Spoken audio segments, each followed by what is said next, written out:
Hello, everyone, and welcome to the Growth Chronicles. Sometimes the most powerful stories in life are not the loud ones. They are the quiet ones. The stories of people who struggle in silence while the world keeps moving around them. The ones nobody notices. The ones nobody applauds. The ones who keep working, keep fighting, and keep believing, even when no one else believes in them. But here is something most people forget. Just because someone is quiet does not mean they are not becoming something extraordinary. Sometimes the people you overlook today are the same people who will surprise the world tomorrow. Today's story is about one of those people. A boy who grew up with almost nothing, no attention, no recognition, no shortcuts. But what nobody knew was that behind his silence, he was quietly building a future that would change everything. This is the story of Daniel. Nobody knew his name. Not really. They knew him as the quiet boy from the edge of town, the one who wore the same pair of shoes for 3 years until the soles were held together with electrical tape. They knew him as the kid who ate lunch alone, who walked 4 miles to school every morning because the bus route didn't reach his street, who never once complained. Not even when it rained. His name was Daniel, and he had a secret that nobody around him could see. He was hungry, not just for food, though there were plenty of nights when dinner was a cup of rice split between him and his mother, but hungry for something more, something bigger, a life that looked nothing like the one he had been handed. Daniel's mother cleaned office buildings at night. She left the house at 9 in the evening and returned at 5 in the morning, sometimes sitting on the edge of his bed to watch him sleep before she went to rest. She never complained either. That was where he learned it from, the silence of people who are too busy surviving to waste energy on words. At school, Daniel was invisible, not because he was stupid. In fact, he was the opposite. But when you don't have the right clothes, the right phone, or the right address, people look through you. Teachers called on other students. Girls laughed at jokes he wasn't part of. Boys talked about vacations he would never take. He sat in the back of every classroom, not because he had given up, but because he had learned something important early.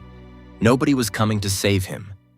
If he was going to build a way out, he was going to have to build it alone. So that is exactly what he did. At 14, Daniel found a discarded laptop in the trash outside one of the office buildings his mother cleaned. 3 keys were missing. The screen had a crack running from one corner to the other like a scar. But it turned on. And to Daniel, that was enough. He taught himself everything he could. Coding tutorials on YouTube watched at 1 in the morning. Free online courses completed during lunch while other kids played. Library books on programming that he read so many times the spines gave out. He did not talk about what he was doing. He did not post about it. He did not tell a single person. He just worked. At 15, he built his first small app. It was nothing special. A simple tool to help his mother track her work hours and calculate her monthly pay. But she cried when she saw it. Not because it was brilliant, because she understood what it represented. Her son, the boy who had nothing, had made something out of nothing, just like her. At 16, Daniel entered an online coding competition under a fake name. He didn't want pity. He didn't want anyone at school to know.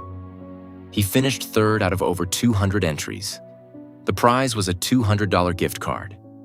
He used every cent of it on an online development course that would have cost him a year of saved lunch money otherwise. Junior year of high school was the hardest. His mother got sick. Nothing fatal, but serious enough that she missed 3 weeks of work. And the bills piled up on the kitchen table like a slow flood. Daniel took a weekend job washing dishes at a diner 2 towns over.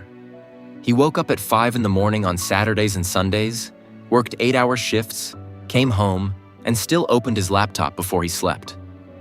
He told no one at school. He showed up Monday mornings looking the same as always, quiet, unremarkable, easy to ignore. But here is the thing about silence.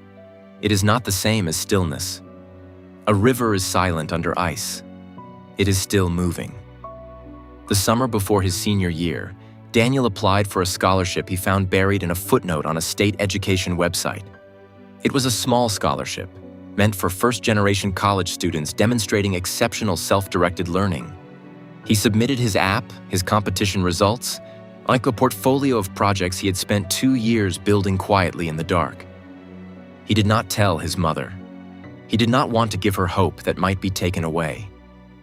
3 months later, a letter arrived. He stood in the kitchen and read it twice, then a third time. Then he sat down on the floor. Not dramatically, not on purpose. His legs simply stopped working. The scholarship was full. Tuition, housing, books. A 4-year computer science program at a state university. Full coverage. His mother found him sitting there when she came home at 5 in the morning. She read the letter over his shoulder. She didn't say anything for a long time. Then she sat down on the floor next to him and put her head against his shoulder, and they stayed like that until the sun came up. He did not celebrate at school. He did not make an announcement. On the last day of senior year, when other students were signing yearbooks and taking photos, Daniel walked out of the building the same way he had walked out every day for 4 years, quietly, alone, carrying everything he needed in a single backpack.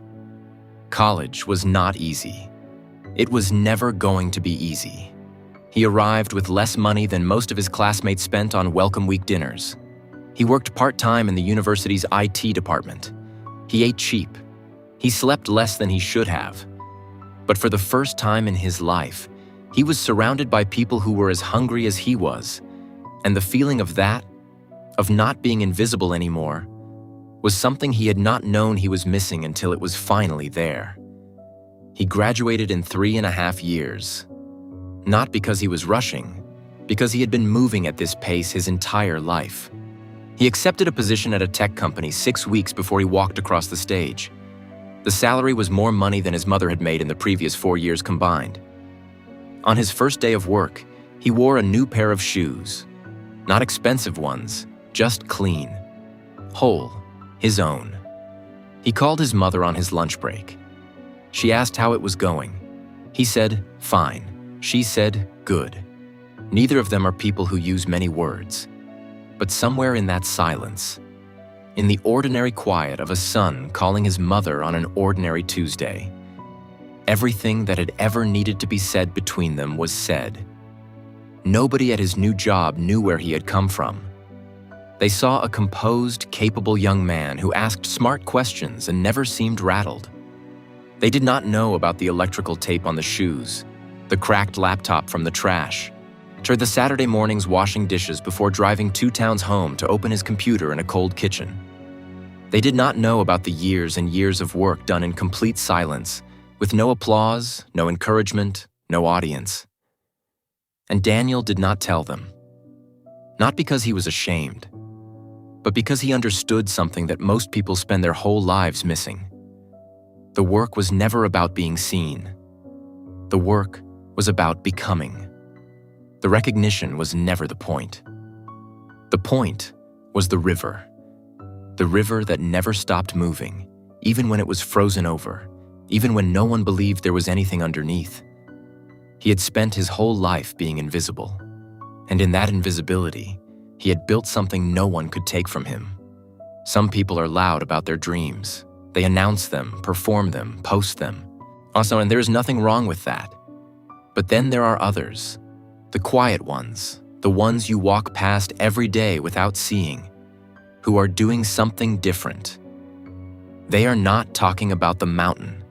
They are climbing it, in the dark, in the cold, one step at a time, with no one watching and no one cheering, because they decided long ago that they didn't need the noise. They just needed to keep moving. Daniel kept moving, and one day, without any fanfare, without any dramatic announcement, he arrived.